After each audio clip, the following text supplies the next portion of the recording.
from about 1906, early 1900s to the early 1990s, 1994. Zambia had a lead and zinc mine that operated in this area. I was born in Zambia, and so it was going back to try and do something in the country as well. My Fulbright was from October to end of August, and it was 2016, 2017.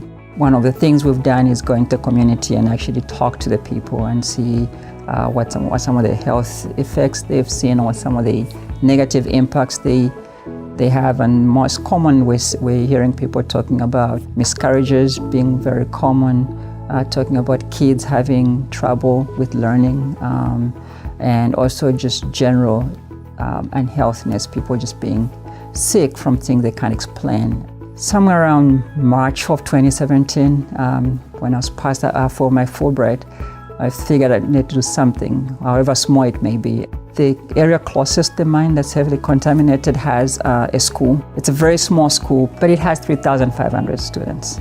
And the soils were extremely contaminated with lead, way higher than what the EPA would consider safe limit. And we noticed that most of the dust that would go in the classroom was actually coming from within the school grounds. So we decided to cover the entire school that was exposed with that new clean soil. And then they have a playground where also a lot of the dust was coming from, which is not within the fenced area. So the main goal, and that was a big expense of the project, was to put up a wall fence around those grounds so that we can also cover those. It was a lifetime opportunity, and it's one of the most amazing experiences you'd have, I think, as a faculty.